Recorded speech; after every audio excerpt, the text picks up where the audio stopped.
Patrick Kluivert pernah mengisi daftar penyerang elit timnas sepak bola Belanda, meraih gelar Liga Champions pertamanya di usia 18 tahun dan menjadi top skor pada Euro 2000. Kehadirannya mampu memberikan semangat tim yang dibelanya sekalipun usianya terlampau muda. Ia mencetak 124 gol dalam 249 pertandingan di semua kompetisi.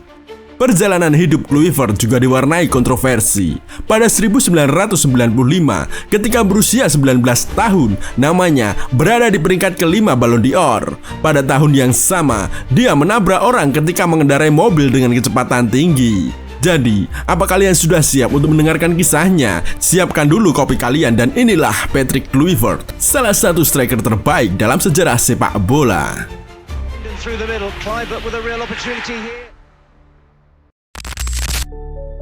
Patrick Stefan Kluivert lahir pada 1 Juli 1976 di Amsterdam, Belanda. Ayahnya, Kenneth Kluivert, merupakan pesepak bola legendaris Suriname, sedangkan sang ibu, Lidwina Kluivert, berasal dari Curaçao. Garis keturunan dari sosok ayah cukup menarik perhatian. Sudah banyak diketahui, Suriname merupakan negara yang memiliki sejarah migrasi orang-orang Jawa dari wilayah Hindia Belanda. Diperkirakan ada sekitar 13,7% populasi Suriname punya kaitan dengan etnis Jawa. Namun demikian, belum ada konfirmasi resmi apakah Kenneth Kluivert punya garis keturunan Indonesia. Kenneth lahir pada 26 Agustus 1941 di Suriname. Kenneth sempat dipanggil ke timnas Suriname pada tahun 1964 untuk kualifikasi Olimpiade Tokyo 1964. Kenneth yang akrab disapa Bosa hijrah ke Belanda pada Oktober 1970, lalu menetap di kota Amsterdam atau 6 tahun sebelum kelahiran Patrick Kluivert. Dari kecil, Patrick sudah menunjukkan bakat luar biasa di bidang sepak bola, dan pada tahun 1982 saat berusia 6 tahun, Kluivert bergabung dengan klub sepak bola junior ASV Skellingwold. Setelah hanya 1 tahun di klub tersebut, Kluivert menarik perhatian para pencari bakat Ajax yang terkenal sangat teliti dan bergabung dengan Akademi Ajax saat usianya baru 7 tahun. Akademi Ajax terkenal menghasilkan banyak talenta dan metode unik yang mereka terapkan sangat berperan dalam hal ini. Meskipun Kluivert nantinya dikenal sebagai seorang penyerang tajam, aturan di Akademi Ajax menyatakan bahwa setiap pemain harus bermain di beberapa posisi di lapangan. Hal ini membuat Kluivert sempat bermain di berbagai posisi, mulai lini belakang hingga lini tengah, sebelum akhirnya ia menetap sebagai penyerang. Ajax berpendapat bahwa hal ini dapat mengasah pikiran para pemain muda dan yang paling penting saat mereka akhirnya bermain di tim utama. Hal ini membantu mereka untuk menerapkan gaya permainan total football yang dipelopori oleh Rinus Michels. Seiring bertambahnya usia, Kluivert dan pemain-pemain terbaik di akademi mulai memisahkan diri dari rekan-rekan mereka yang kurang berbakat. Dan yang mulai terlihat oleh para pelatih adalah bahwa mereka memiliki generasi emas di tangan mereka.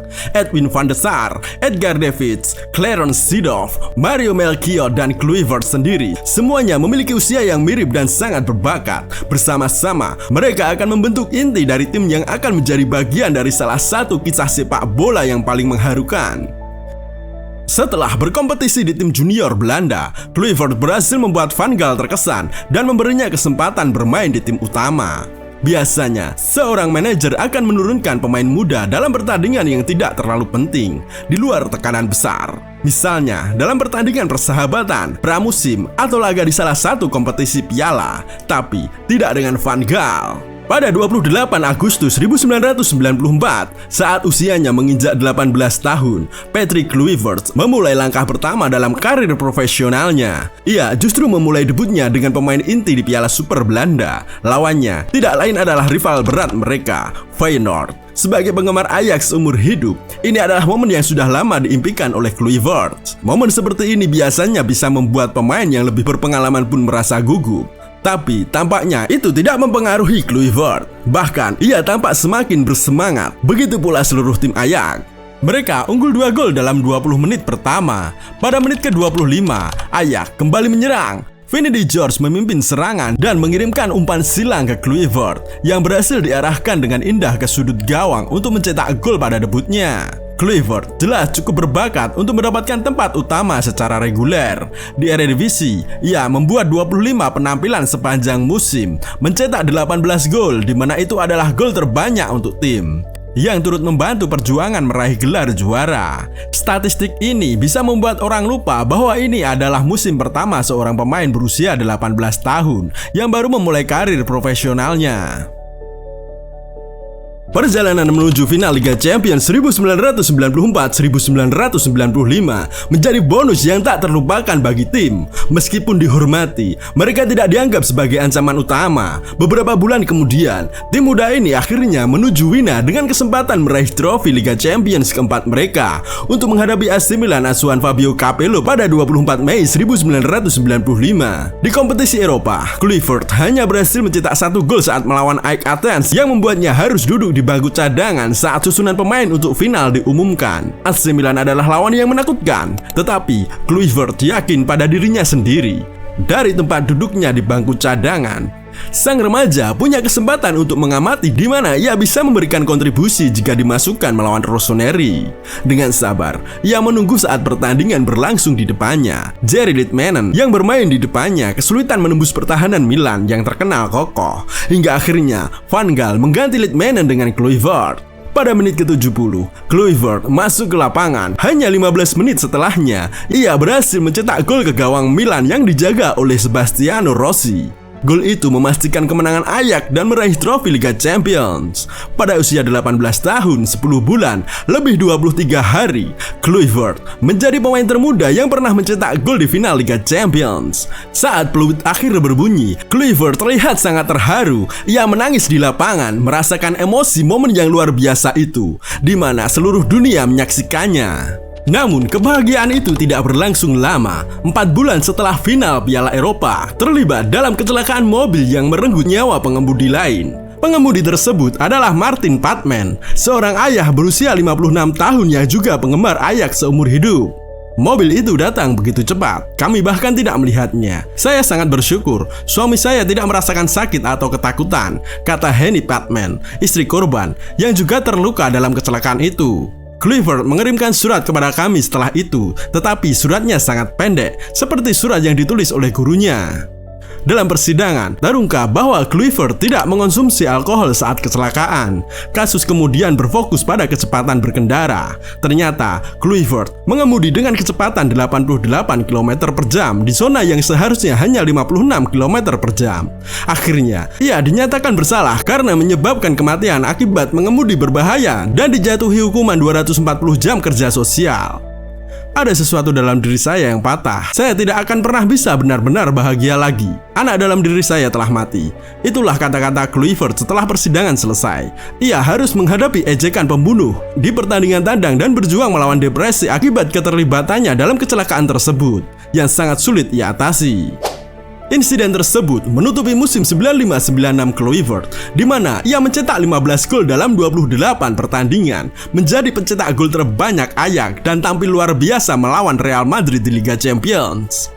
Untuk musim keduanya berturut-turut, Ajax berhasil mencapai final Liga Champions. Namun, pertandingan itu datang terlalu cepat bagi Kluivert yang mengalami cedera lutut pada bulan April dan masih belum sepenuhnya pulih. Akibatnya, ia hanya bisa menyaksikan Ajax kalah dalam adu penalti melawan Juventus. Sejak debutnya di timnas Belanda pada tahun 1994, Kluivert tetap dipilih untuk bermain di Euro 96. Meskipun tahun itu penuh dengan gejolak dan ada kekhawatiran tentang cedera yang sama yang membuatnya absen di final melawan Juventus. Belanda harus bermain tanpa dirinya, sementara ia berusaha mengatasi cedera tersebut dan tim pun terlihat kesulitan. Pada pertandingan grup terakhir melawan Inggris yang memerlukan gol untuk lolos, Kluivert dimasukkan sebagai pemain pengganti dan berhasil mencetak gol. Gol tersebut membawa Belanda ke perempat final, di mana mereka kalah dari Prancis dalam adu penalti. Pada awal musim 96-97, sudah menjadi rahasia umum bahwa Kluivert sangat ingin pindah ke AC Milan. Kecelakaan mobil dan cedera yang dialami pada musim sebelumnya telah meyakinkannya bahwa ia membutuhkan awal yang baru, dan teman baiknya, Edgar Davids, sudah lebih dulu bermain untuk Rossoneri. Hal ini membuat Kluivert menolak tawaran kontrak baru dari Ajax pada musim di mana ia hanya bermain 17 kali karena cedera kecil yang sulit untuk disembuhkan. Ia mengakhiri karirnya di Amsterdam dengan torehan 39 gol dalam 70 pertandingan Eredivisie. Di akhir musim, ia pun benar-benar menandatangani kontrak dengan AC Milan secara gratis. Klub Italia tersebut memandangnya sebagai pengganti yang sempurna untuk Van Basten, rekan sesama pemain internasional Belanda yang posisinya masih sulit diisi setelah pensiun dini akibat cedera. Tanda tangan Kluivert disambut dengan sorak-sorai dan banyak pengamat yang melihatnya sebagai langkah yang baik, mendapatkan striker yang diyakini akan memimpin lini serang mereka dan membawa trofi untuk tahun-tahun yang akan datang. Sementara Kluivert mendapatkan awal baru dari klub yang lebih besar dari yang ia tinggalkan. Di awal musim 97-98, gol luar biasa melawan Juventus membuat awal karirnya di San Siro terlihat sangat menjanjikan. Namun, itu menjadi puncak kesuksesannya di Milan. Pada akhir musim, ia hanya berhasil mencetak 6 gol dari 27 pertandingan. Selain itu, Kluivert juga harus menghadapi pelecehan rasial dari fans lawan dan beberapa fans Milan. Semua itu akhirnya membuat waktunya di Milan berakhir pada musim panas tersebut.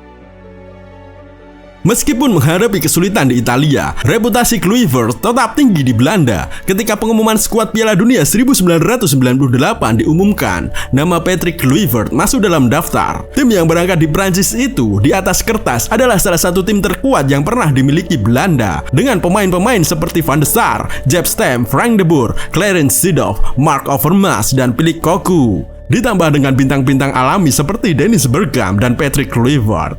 Namun, pada pertandingan pertama, Kluivert mendapat kartu merah karena menyikut pemain Belgia secara bodoh. Semua kepercayaan yang diberikan padanya pun tampak sia-sia. Penampilan Kluivert berikutnya di Piala Dunia 1998 datang di perempat final melawan Argentina. Dengan kepercayaan yang harus ia raih kembali, Kluivert tampil lebih baik dan berhasil membuka skor dalam pertandingan tersebut.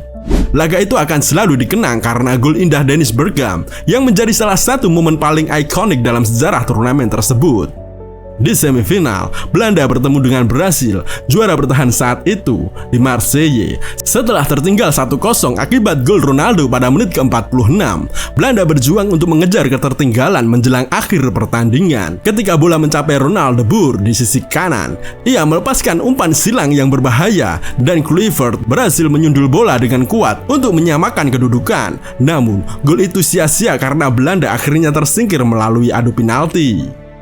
Kembali ke level klub, Louis van Gaal yang menyadari kesulitan yang dialami oleh mantan anak asuhnya di Italia siap untuk membimbing Kluivert lagi dan memberinya perhatian serta dukungan yang dibutuhkan. Van Gaal yang saat itu melatih Barcelona setuju untuk mengeluarkan 8,75 juta pound sterling untuk merekrut Kluivert. Pada tahun 1998, itu adalah jumlah yang besar, terutama untuk pemain yang datang dengan beban berat setelah tidak memenuhi ekspektasi di Milan. Namun, Kluivert tidak terpengaruh dengan keraguan tersebut dan justru datang dengan penuh semangat untuk menghadapi musim 98-99 setelah penampilannya di Piala Dunia. Di Camp Nou, Kluivert bergabung dengan Rivaldo, pemain Brasil yang sangat berbakat. Keduanya segera menjalin kerjasama yang sangat baik di lapangan, seakan mereka bisa saling memahami tanpa banyak berbicara. Di bawah pelatih Van Gaal, Kluivert kembali menunjukkan penampilan terbaiknya. Dia membantu Barcelona mempertahankan gelar La Liga dengan mencetak 16 gol dari 38 pertandingan. Musim berikutnya, 99-2000, Kluivert tetap tampil baik meski Barcelona secara keseluruhan kurang sukses. Kluivert mencetak 15 gol di Liga, menjadikannya pencetak gol terbanyak tim. Namun, masalah internal mulai muncul. Rivaldo, rekan setimnya yang sangat berpengaruh, dan sang pelatih Van Gaal yang selama ini menjadi pembimbingnya mulai berselisih. Perselisihan ini bermula dari masalah posisi bermain Rivaldo. Akibatnya, Barcelona gagal mempertahankan gelar La Liga, dan hubungan yang memburuk membuat Van Gaal akhirnya meninggalkan klub di akhir musim. Pada kejuaraan Euro 2000, di mana Belanda menjadi tuan rumah pertama kalinya, harapan masyarakat terhadap tim nasional sangat tinggi. Kluivert terpilih untuk bergabung dalam turnamen itu. Tim Belanda yang sebagian besar pemainnya berasal dari tim Piala Dunia sebelumnya, diharapkan bisa menunjukkan permainan terbaik mereka dan meraih kesuksesan di kejuaraan tersebut. Setelah pertandingan pertama yang sulit melawan Republik Ceko, di mana Belanda hanya menang berkat penalti terakhir dari Frank de Boer, Kluivert mencetak gol pertama melawan Denmark di pertandingan kedua. Dia juga mencetak gol lagi saat melawan Perancis, membantu Belanda menang 3-2. Kemenangan ini memastikan Belanda memiliki rekor sempurna di fase grup. Belanda mulai tampil lebih baik di perempat final dan Kluivert menjadi bintang utama. Ia mencetak hat-trick saat melawan Yugoslavia, membawa Belanda menang 6-1 dan membuat seluruh negara percaya bahwa mereka sedang menuju sesuatu yang luar biasa. Di semifinal, Belanda menghadapi Italia, di mana Frank de Boer, eksekutor penalti utama, gagal mencetak gol dari tendangan penalti di pertandingan itu. Kluivert mengambil alih saat Belanda mendapat penalti kedua. Sayangnya, ia juga gagal dan Belanda kehilangan 2 peluang besar. Ketika pertandingan berlanjut ke adu penalti, Kluivert melihat 2 rekan setimnya gagal mengeksekusi penalti, tapi ia berhasil mencetak gol dari tendangannya. Namun, meskipun Kluivert mencetak gol, Italia akhirnya menang dengan penalti terakhir mereka dan melaju ke final. Kekalahan itu terasa lebih sakit karena Italia akan melawan Perancis di final, tim yang sebelumnya mereka kalahkan di fase grup. Namun, bagi Kluivert, ini adalah fase di mana ia berada di puncak dengan mencetak 5 gol dan menjadi top skor di kejuaraan tersebut. Sejak saat itu, Kluivert tidak pernah benar-benar mencapai puncak karir seperti yang ia raih di Euro 2000. 4 tahun berikutnya di Barcelona tidak membuahkan trofi karena klub mengalami masalah manajerial dan hasil liga yang buruk. Meskipun tetap mencetak gol-gol penting, Kluivert akhirnya pindah ke Newcastle pada tahun 2004. Di sana, ia mencetak 13 gol di liga. Tetapi kontraknya tidak diperpanjang untuk musim kedua. Setelah itu, di musim 2005-2006, ia sempat bermain sebentar di Valencia, lalu kembali ke Belanda bersama PSV di musim 2006-2007 dan mendapatkan trofi bersama klub tersebut. Dan akhirnya mengakhiri karirnya di Lille di musim 2007-2008.